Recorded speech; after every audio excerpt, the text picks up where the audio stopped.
Tupper before my daughter's wedding, I opened a box in the attic. Inside was my own wedding ring. The day I found my wedding ring was the day I stopped feeling like a victim. My hands trembled as I held the small velvet box, dust particles dancing in the attic's thin beam of light. 43 years of marriage, 2 years of widowhood, and now, just 3 days before my daughter Elaine was to be married in our backyard, there it was. The ring I'd been told had been cremated with my Henry. The ring my son-in-law Greg had insisted had been taken care of while I was sedated with grief medication. The ring my own children had convinced me I was too confused to remember correctly. But there it was, nestled in velvet, hidden in a box labeled Mom's Delusions in my daughter's handwriting. I had become something of a joke to my family these past few years. Poor old mom, trying to be relevant online. Grandma thinks she's an influencer now. The eye rolls, the snickering behind my back, the patronizing explanations about technology to a woman who, little did they know, was now earning more in a month than my late husband had in his best years as an accountant. What they saw as a sad, pathetic attempt to stay relevant after Henry's death had become my salvation, my purpose, and unexpectedly, my revenge. But let me back up. You need to understand what led to that moment in the attic and what I did afterward that changed everything. My name is Eleanor Jenkins. 2 years ago, at 64, I became a widow after Henry's heart gave out while he was tending to his beloved rose garden. For 43 years, I had been a devoted wife, a loving mother to our 2 children, Elaine and Michael, and eventually a doting grandmother to 5 beautiful grandchildren. I had been content in my supporting role, always putting everyone else's needs before my own. When Henry died, I didn't just lose my husband, I lost my identity. Who was I if not Henry's wife? My children, now in their 40s with families of their own, tried to be supportive, but they had their own lives. Elaine suggested I move in with her family. Just until you figure things out, Mom. What she really meant was, just until you die, though she'd never admit it. Their idea of figuring things out was me babysitting their children while they worked, cooking meals, and essentially becoming an unpaid housekeeper. They meant well, I suppose, but their vision for my future was small, contained, safe, invisible. I refused. The house Henry and I had shared for 4 decades was paid off. My needs were modest, and between my savings, Henry's life insurance, and Social Security, I could manage. What I couldn't manage was the silence, the emptiness of days stretching endlessly before me. That's when I turned to YouTube. Not to become famous? Good heavens, no. Initially, I just wanted to watch videos about gardening, hoping to keep Henry's roses alive. One video led to another, and soon I was watching cooking channels, travel vlogs, and something called day in the life videos of ordinary people sharing their routines. One night, after a particularly difficult day when Michael had suggested, again, that I should consider a retirement community, I found myself watching a channel called Silver Linings, run by a 70-year-old woman named Barbara, who shared stories from her life, offered advice, and had amassed over 2 million subscribers. If she can do it, why can't I? I whispered to myself in the dark. The next day, I used some of my savings to buy a decent camera and tripod. I set it up in my living room and just talked. About Henry, about grief, about feeling invisible at 64. I titled it, Conversations with Eleanor, and uploaded it, expecting nothing. 3 days later, it had 15,000 views. I was stunned. The comment section was filled with other widows, older women, people who felt marginalized by society telling me how my words had touched them. Please make more videos, they asked. So I did. I talked about my life with Henry, shared recipes we had enjoyed together, discussed books I was reading to fill the quiet evenings. Nothing revolutionary, just honest conversations about navigating life after loss. A month in, I had 30,000 subscribers. 3 months in, 100,000. 6 months after I started, when a video about finding purpose after 60 went viral with over 5 million views, brands started reaching out. At first, it was small companies selling products aimed at older adults, comfortable shoes, arthritis creams, meal delivery services. I was selective, only promoting things I actually used and believed in. My audience appreciated my honesty, and my subscriber count continued to grow. By my 1-year anniversary on YouTube, I had 750,000 subscribers, a verified account, and a monthly income that made my children's eyebrows shoot up when they glimpsed a payment notification on my phone during Sunday dinner. "Mom," Elaine had said, her voice a mixture of confusion and concern, "what is SpawnCon? And why did you just get a notification about a payment of $15,000? I had smiled and put my phone away. Just a little project I'm working on, dear. That was the beginning of their ridicule. Once they realized what I was doing, the mockery was relentless. Not to my face, usually. They still needed their mother's love and occasional financial assistance. But I heard them. The whispered jokes at family gatherings, the concerned discussions about whether mom is losing it, the patronizing way they'd explain simple technology to me, assuming I couldn't possibly understand analytics, engagement rates, or monetization strategies. Greg, Elaine's fiancé and soon-to-be husband, was the worst. A failed entrepreneur himself, he seemed personally offended by my success. "It's just a fluke," he'd say. "These internet things are just fads. No one wants to watch an old lady talk about her feelings." What they didn't know was that I wasn't just talking about my feelings anymore. I had expanded my content. I interviewed other successful seniors. I partnered with financial advisors to create content about retirement planning and investing. I worked with tech companies to review gadgets from the perspective of older adults. And I was making money. Serious money. But I kept playing the role they expected. Slightly befuddled Eleanor, just playing around on the internet, probably being scammed, definitely embarrassing herself. It was easier that way. It gave me space to build something they couldn't touch or ruin with their doubt. When Elaine announced her engagement to Greg last year, I was genuinely happy for her. Despite his attitude toward me, he seemed to treat her well. She deserved happiness after her first marriage had ended so painfully. As the wedding approached, she asked if they could host the reception in my backyard. Henry's rose garden was in full bloom now, thanks to my diligent care, and would make a beautiful backdrop for photos. Of course, I had said, touched that she wanted to include this piece of her father in her special day. That's what led me to the attic 3 days before the wedding. Elaine had asked if I still had the string lights we used to hang for summer parties. "They'd be perfect for the reception," she said. I knew they were in the attic somewhere, probably in the section where we kept holiday decorations. As I searched through boxes, I noticed one pushed far back into the corner. It wasn't labeled as decorations. It was a small, unmarked cardboard box. Curious, I opened it to find a collection of smaller boxes inside, each labeled in Elaine's handwriting. Mom's delusions, Dad's will drafts, original property deeds, and investment records. My heart began to race. Why would these things be hidden away in my attic, labeled as if they were secrets to be kept from me? I opened Mom's delusions first, expecting perhaps notes about my supposed mental decline. Instead, I found my wedding ring. The one I had been told repeatedly had been cremated with Henry because that's what I had wanted in my grief-stricken state, a state I had no memory of. As I sat there in the dusty attic, the ring glinting accusingly in the dim light, other memories began to surface.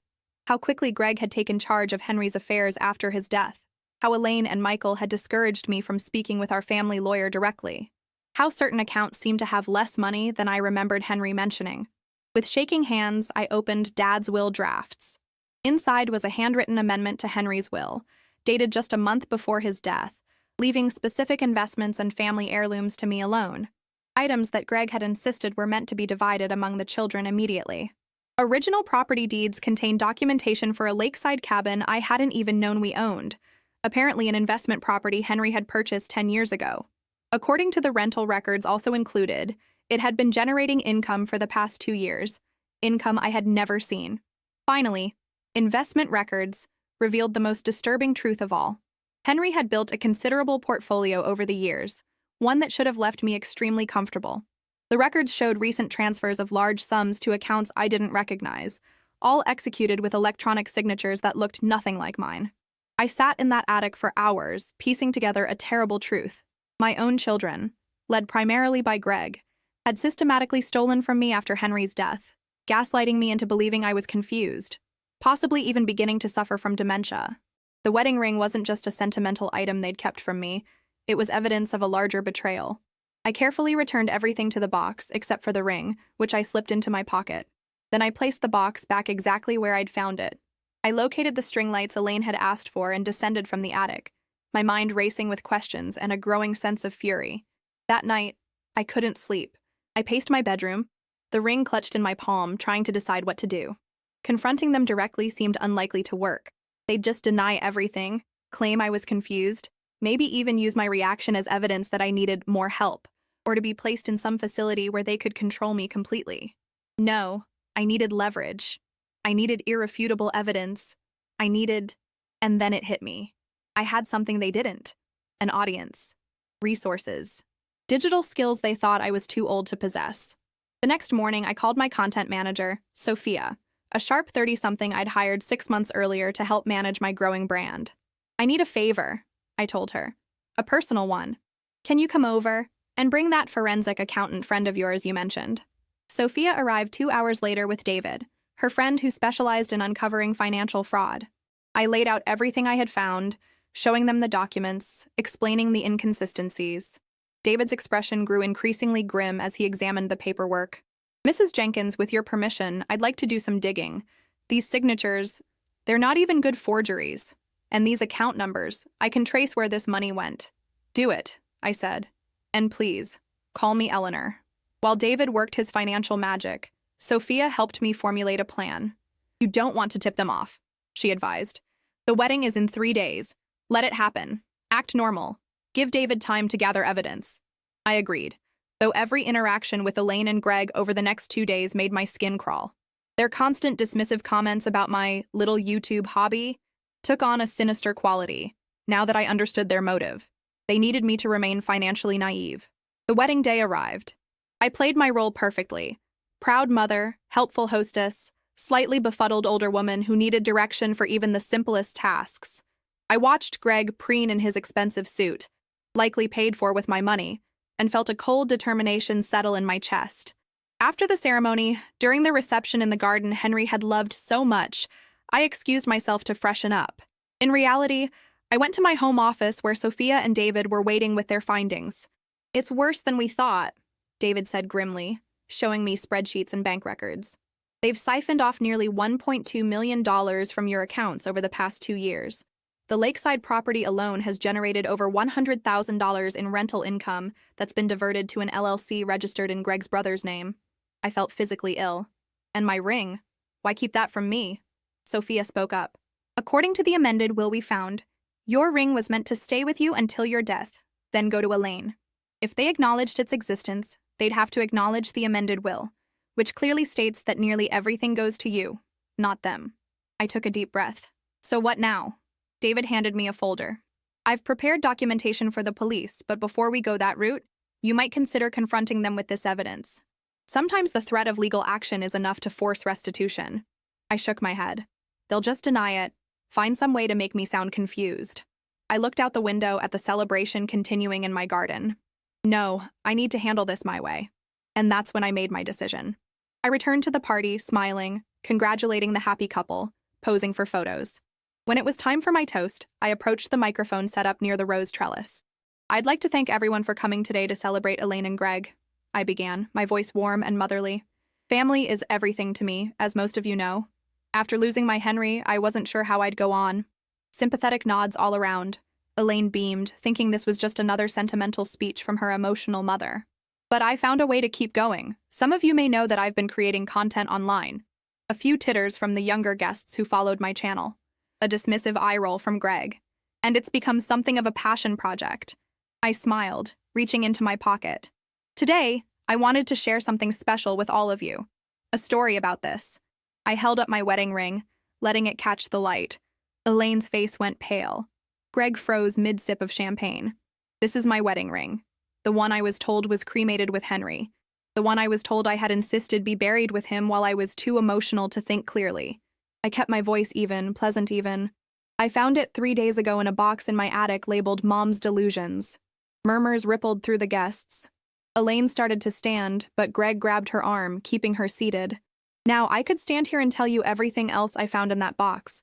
I could tell you about the property I didn't know I owned, the money that was taken from me, the forged signatures, but that would ruin this beautiful day, and I wouldn't want to do that to my daughter." I slipped the ring onto my finger, where it belonged. "Instead, I want to announce something. My little hobby has grown into quite a successful business. Last week, I signed a deal with Netstream for a documentary series about seniors who have found success in digital media. The production team is here today, actually." I gestured to where Sophia stood with 2 professional cameramen who had been ostensibly filming the wedding, but were actually part of my content team. They've been capturing B-roll for the series, which will feature my story prominently, including my journey of discovering financial elder abuse within my own family. The silence was deafening. Greg's face had turned an alarming shade of red. "The first episode goes live next week to my 1. 2 million subscribers unless certain funds are returned and legal documents are signed. I smiled brightly. But enough business talk. This is a celebration. To the bride and groom. I raised my glass as confused applause scattered through the crowd. Elaine was openly crying now, whether from shame or anger I couldn't tell. Greg was frantically whispering in her ear. As I walked away from the microphone, Michael intercepted me, his expression a mixture of panic and rage. "Mom, what are you doing?" he hissed. "Have you lost your mind?" I patted his cheek. "No, dear, I've found it, along with my voice and my power. Sophia will be in touch tomorrow with paperwork for you to sign, returning my assets to my control. I suggest you cooperate unless you want to explain to your law firm partners why you're featured in a documentary about elder abuse." The aftermath was both messy and satisfying. Within a week, David had traced most of the missing money. Greg, facing potential criminal charges, signed everything put in front of him, returning control of my assets and the previously unknown lakeside property. Elaine and I had a long, painful conversation after her honeymoon. She cried, claimed Greg had orchestrated everything, that she'd just gone along because she was afraid of losing him. I wasn't sure how much to believe, but I left the door open for reconciliation, with conditions including family therapy and a financial transparency agreement. Michael, caught red-handed with some of the misappropriated funds, was more defensive but ultimately returned what he had taken when faced with the prospect of disbarment. As for me, the documentary series was real, though I chose not to expose my family's betrayal explicitly. Instead, I focused on the broader issue of financial abuse of seniors, using my platform to educate others about protecting themselves. My channel continued to grow, and I expanded into advocacy work, partnering with legal organizations to help other older adults who had been taken advantage of by family members or scammers. 6 months after the wedding, I was invited to give a TEDx talk about digital literacy among seniors and the economic power of older online creators. The irony wasn't lost on me when both my children shared the video on their social media accounts, suddenly proud of their influencer mom. I bought the lakeside cabin outright. It's now my creative retreat where I film special content and host workshops for other seniors looking to build digital skills. Last month, I launched a foundation providing grants to older adults starting online businesses. My wedding ring remains on my finger, a reminder not just of my love for Henry, but of my own strength and resilience. Sometimes I catch myself twisting it while filming, a nervous habit from my married days that now feels like a connection to both my past and my unexpected future. Yesterday, Elaine called to ask if I would help her start a channel of her own. "You make it look so easy, Mom," she said, a new respect in her voice that had been missing before. "I want to learn from the best." I agreed to help her, of course. Family is still family, even after betrayal. But now our relationship exists on my terms, with clear boundaries and expectations. The balance of power has shifted, and we all know it. As for Greg, last I heard, his latest business venture had failed, and he was between opportunities.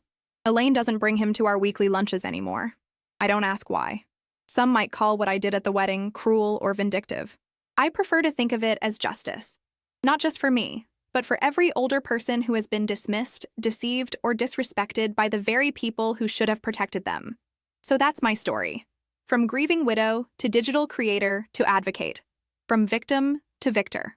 All because I decided, at 64, that my life wasn't over. It was just beginning a new chapter. And speaking of new chapters, my channel is about to hit a major milestone: 1 million subscribers.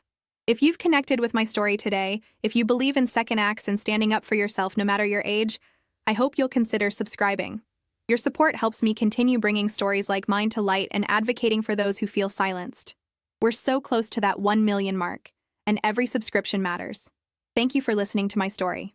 Remember, it's never too late to reclaim your power, your voice, and your rightful place in the world, even if that place turns out to be somewhere you never expected to find yourself.